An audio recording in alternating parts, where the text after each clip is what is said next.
Welcome to my channel Odia IGNOU classes.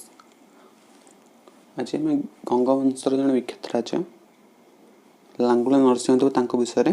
जाना। Langula Narasimhadeva one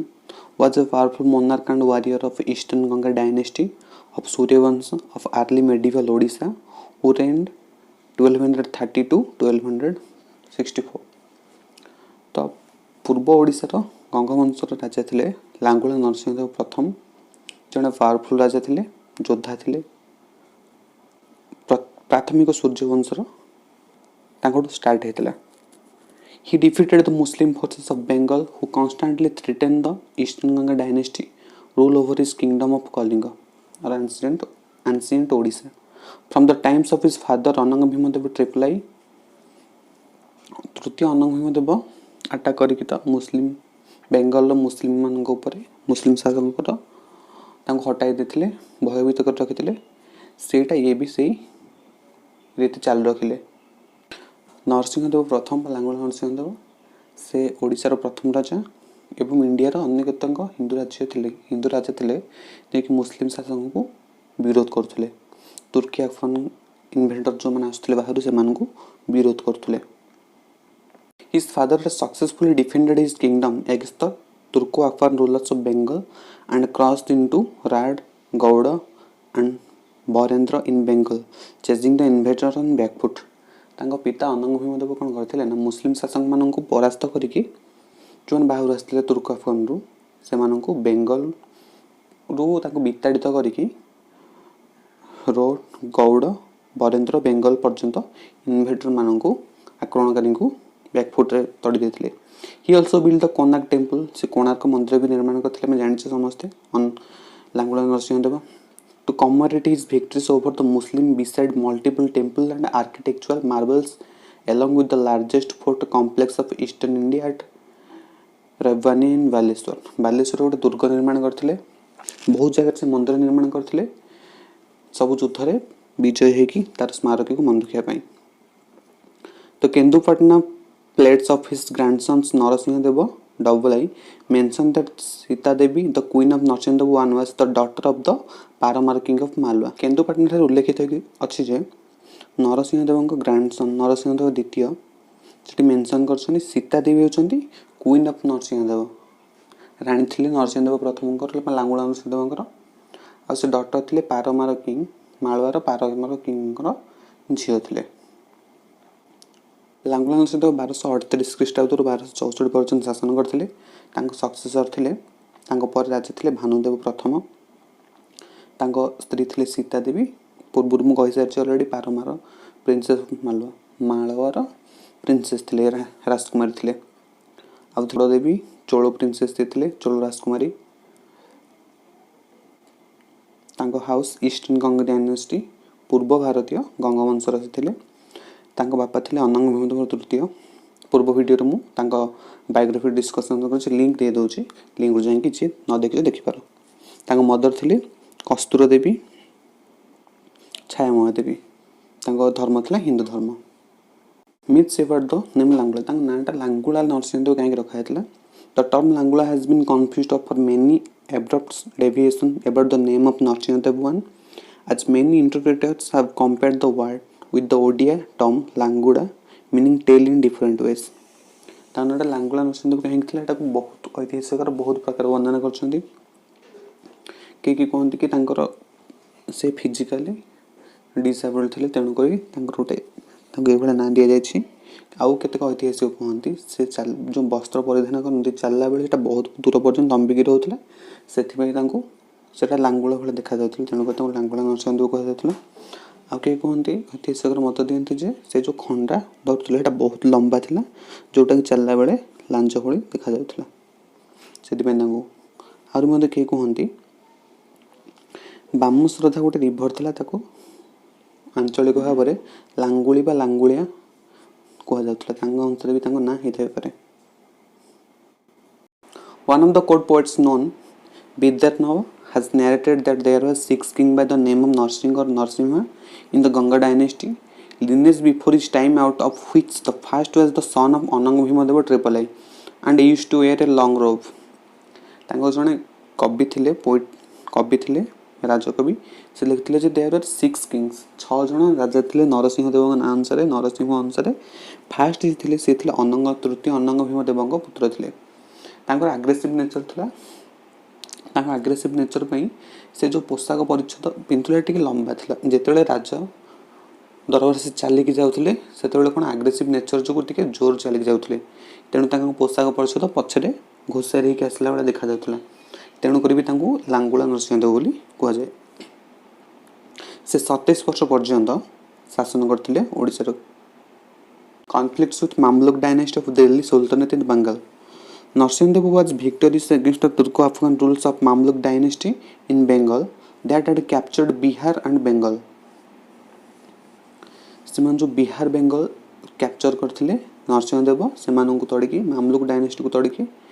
सेमानंकु attack को सेमान केवल प्रतिरोध करनथिले ता परम न ताको प्रतिरोध करके तांका साम्राज्य रे कोनोस किछि अंश निज साम्राज्य रे मिसाई देथिले पद्मा रिवर जे गंगवंशी राजा माने अतिक्रम कर देथिले सेही अंश को साम्राज्य में मिसाई देथिले वर्तमान पद्मा रिवरटा बांग्लादेश रे अछि तो सेही अंश वर्तमान पश्चिम बंग सेही अंचल टोटली गंगवंश रे मिसाई देथिले According to the Sanskrit work of Ekavali of the poet of Vidyadhara Narsinhdev one his military achievements against the Muslim forces are decorated with titles such as Yavanamani Vallabha meaning conqueror of Yavan Muslim kingdom तांकर जन poet थिले Sanskrit poet Vidyadhar से लिखिथिले एकवाली जोथरे कि जवन मान किपर विताड़ित करथिले सेही ता ऊपर वर्णित थिला मुस्लिम आदमी कि भले से माने पराहित करथिले after his accession in 1238 AD Narasimha followed the policy of aggressive imperialism by the time Turgil Tughan Khan had become the governor of Bengal as vassal of the Delhi Sultanate तो दिल्ली सल्तनत रो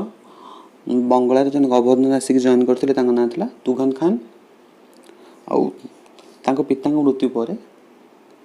लांगुला नरसिंह पिता मृत्यु पर अनंत भीम देव से जो आग्रेसिव पॉलिसी आपणे को आपणे कि नरसिंह देव आहरी बहुत ब्रूटाली पूरा after ascending the throne of Kalinga Narasimha Deva marched with his grand army aided by Paramardideva who was his brother in law towards Bengal in the year 1240 to 43 AD जितले परमर्दिदेव थिले कि अनंग भीम देव झियो को स्वामी ने ब्रदर इन लॉ गोटे बड़ आर्मी नहीं कि बेंगल उपर अटैक करथिले the Odishan army over a number of semi independent Hindu rajas of the neighbouring southern region of today's West Bengal east of the river Ganges are made calculated move to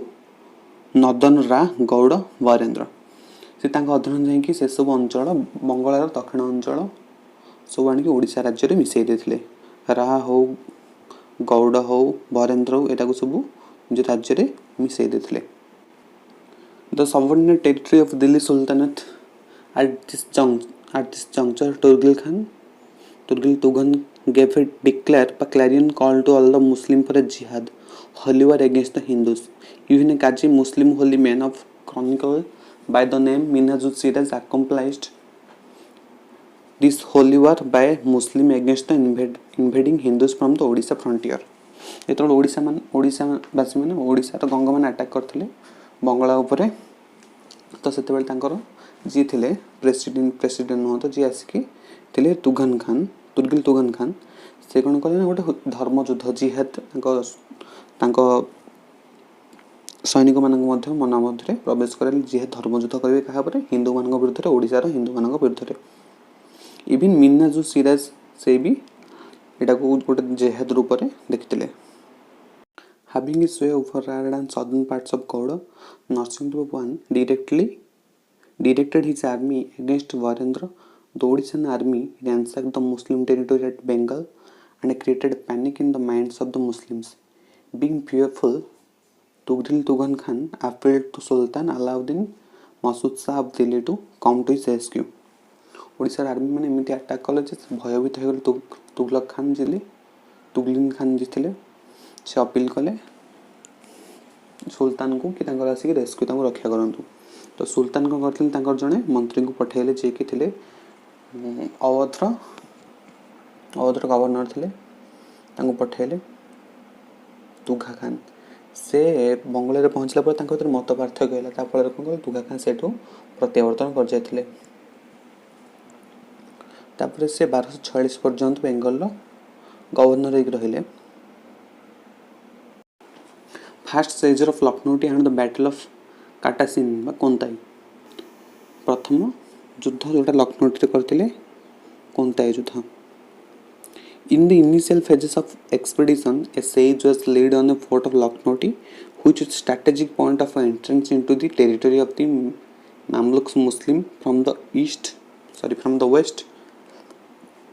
and also a point of communication with the other Muslim dominated kingdoms of North India. प्राथमिक स्तर में जो से अधिग्रहण करते लखनौटी को अधिग्रहण कले स्ट्राटेजिक पॉइंट थिला मुस्लिम इन्वेडर मान मामलुक मुस्लिम मान and communication with Muslim dominated kingdom of north India से जगह था कौन से जगह देखिए मुस्लिम डोमिनेटेड इंडिया जो अंचल सहित से संपर्क स्थापन करते प्राथमिक रूपे से दिल्ली सुल्तान मान सहित संपर्क से बाट देख लखनऊ स्थापन करते in his work known as Tabaqat Nasiri chronicle Minhaj Siraj Juzjani who accompanied the Muslim forces gave live accounts and a vivid picture of the war जो युद्ध होता लखनौटी से युद्धटार से मिनहाजुद्दीन सिराज वर्णना कर Tabaqat Nasiri by 1244 AD Tughral Tughan Khan launched a counter attack on invading Odishan army Tughral Tughan Khan कौन कले ना गोटे काउंटर अटैक कले आक्रमण कले ओडिशा आर्मी ऊपर Gaining some initial success, the Muslim army followed the forces of Narasimha Dev, who were on the tactical retreat at this point towards the former frontier fort of Katasin, Kontai, जोटा बेंगल दक्षिण अच्छी से जो attack करते प्रारंभिक किसी सफलता मिलता से नरसिंह देव फोर्स पछरे सैन्य पिछले पिछा पिछा कर पहुँचले कौटी Kontai southern part of today's Bengal दक्षिण बर्तमान अच्छी बेंगल वेस्ट बेंगल दक्षिण अच्छी that was surrounded by jungles and thick cane bushes and provide strategic defense सेटा बहुत जंगल थिला आउ बाउंस बुदा सब थिला the Odia army had dug trenches to force the advancing Muslim cavalry to slow down and halt and also left some of their elephants unattended along with fodder in open field to lure the advancing enemies and expose them to capture तो Odisha army माने गरिला युद्ध करथिले गरिला युद्ध हला कोन लुचि छपि जो युद्ध करा जाय से गरिला युद्ध पद्धति आपणैथिले गछ बुदा मानकरे लुचिकी से अंचल after the initial defensive confrontation the Odia forces followed guerrilla warfare tactics initially staying hidden from the vision of approaching Muslim forces प्राथमिक स्तर से माने निजुनि डिफेंस करथिले नेक्स्ट से अटैक कले डिफेंसिव अटैकिंग कले गरिला टेक्निक रे युद्ध कले in middle of the raging battle retreating Odisha force led Tughlaq to believe that Odia army had left the area and halted the army in ease, which turn settled down midday meals. A sudden and unprecedented attack was launched by the forces of Narasimha Deva, ensuring a massive slaughter of the enemy forces. हठात attack कले प्रथम से किसी हटिगले से भाविले जो बोधे माने mid day खाइबा मिड डे मिल्स रहीगले अटैक करेंगे गंग मैंने किंतु हठात लेड है क्या द्वारा गंग राजा नरसिंह देव हठात अटैक कले जो आर्मी माने टोटाली ध्वंस विध्वस्त हो गले Muslim army according to Minhaj a section of Ganga army charged from the direction of the fort while a concealed a detachment of 200 soldiers 50 horsemen and 5 elephants pounced on the unsuspecting Bengal Muslim army of Tugant emerging from the thick and bushes behind the camp तो से हठात attack करते गंगा वंशर गंगा सैन्य मैंने 200 soldier 50 हाथी 50 घोड़ा 5 elephant को लेकिन several Muslim soldiers killed in this attack बहुत मुस्लिम सैन्य मृताहत होते आ तुघान खान बहुत नियरली एस्केप कले पूरा अल्प भाव क्षत विक्षत की बंची जाते से जो फोर्स वार्टा वर्णन होती ना अनंत वासुदेव टेम्पल रे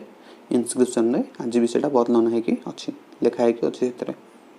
नेक्स्ट पार्ट में जानिबा से किपरि भाबे सेकेंड टाइम रे आसे कि जो बंगाल रे गवर्नर नियुक्त हेतले सुल्तान मान द्वारा तांको सहित से किभଳି भाबे युद्ध करथिले